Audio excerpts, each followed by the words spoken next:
Once upon a time, in the depths of Swansea, there was a woman called Susan White. She was average to look at, and no one really knew who she was. Most of the time she stayed indoors in the privacy of her home, kept company by her cat Pebbles. But what people didn't know about Susan was her love of singing and how amazing her voice was. But one day Susan was taking a walk in her small village and singing merrily to herself. I dreamed a dream in time gone by, when hope was high and life was living. When her jealous sister heard her singing and recorded her voice and decided to send it to the most famous yet evil millionaire known to man, his power made it possible to bring anyone into fame and make them a fortune. However, not many people know, including Susan, that succumbing to fame and fortune came at a terrible cost, as the stress and pressure of this attention was known to make some paranoid and irrational.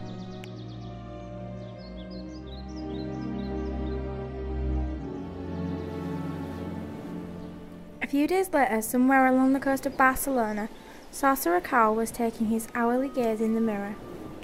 Mirror, mirror on the wall, who is the most handsome of them all? You are, once again, as always, the most handsome of them all. Of course I am!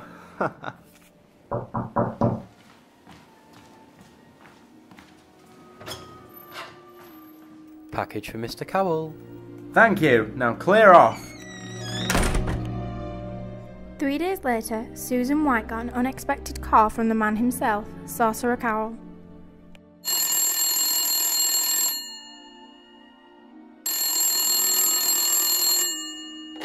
Hello? Hello, this is Sorcerer Cowl. Can I speak to Susan White? Yes, this is she. I'm Sorcerer Cowl. I have heard you sing, and I think you're amazing. You could go far. Really? Yes, this is a once-in-a-lifetime opportunity, and I have a plan to make you one of the most famous women in the world. No, I don't want fame and fortune. I sing because I love to sing, not for the fame. Believe me, Susan, this opportunity will not come around again. You need this chance. No, I won't do it. And so Susan threw the phone against the wall in an upset rage and fled into the woods to escape the evil sorcerer, and ran until she collapsed in exhaustion on the forest floor. In the early hours of the morning, Susan awoke in a clearing in the woods to find a cottage. Curious as to who could live in such a wonderful house, she wandered over to knock on the door, but when doing so, the door opened with a creak.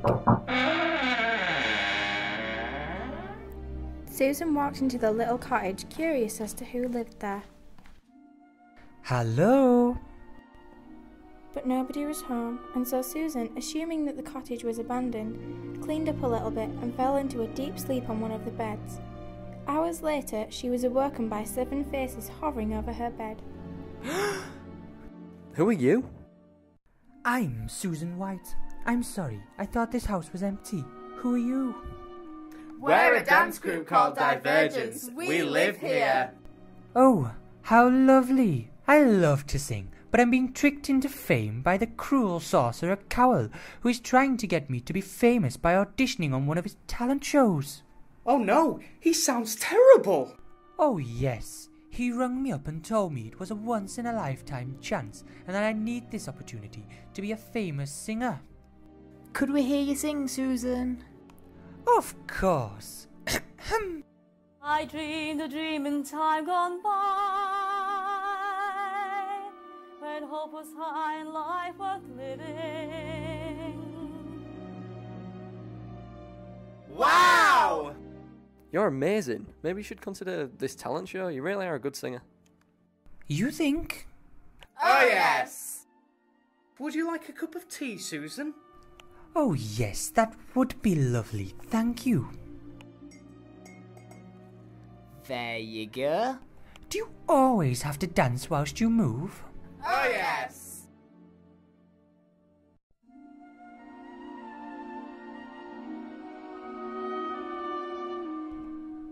And after some deliberation, Susan White was convinced that she should audition and set off to Glasgow with her new friends Divergence as support to audition for the new talent show, and even though she was still unsure about the risks she was about to take, She knew in her heart that her new friends believed in her, which she had never had before. And the next morning, Susan woke up and set off to the audition that could ultimately change her life. She waited for her turn and then walked out onto the stage to perform.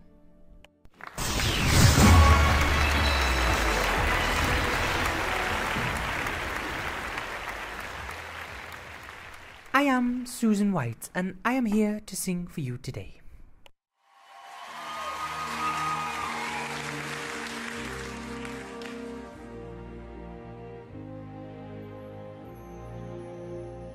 I dreamed a dream in time gone by.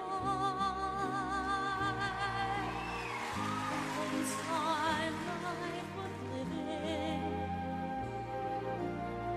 I dreamed that love would never die. I prayed that God would be forgiving. Life has killed the dream. I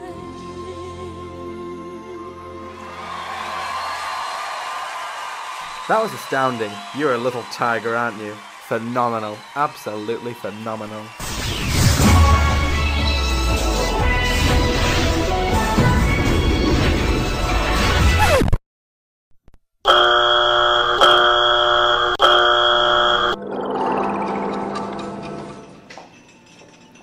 Susan?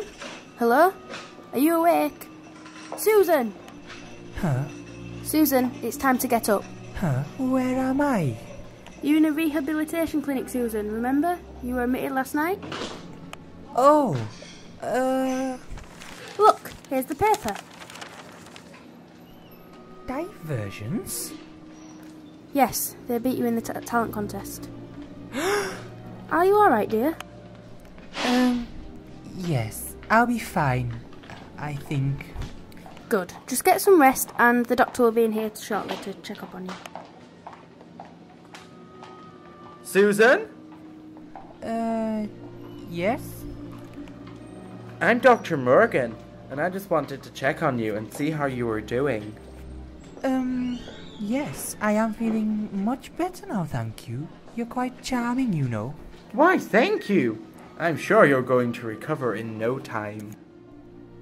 And so Susan spent the next few weeks in the rehabilitation clinic, seeing her doctor every day.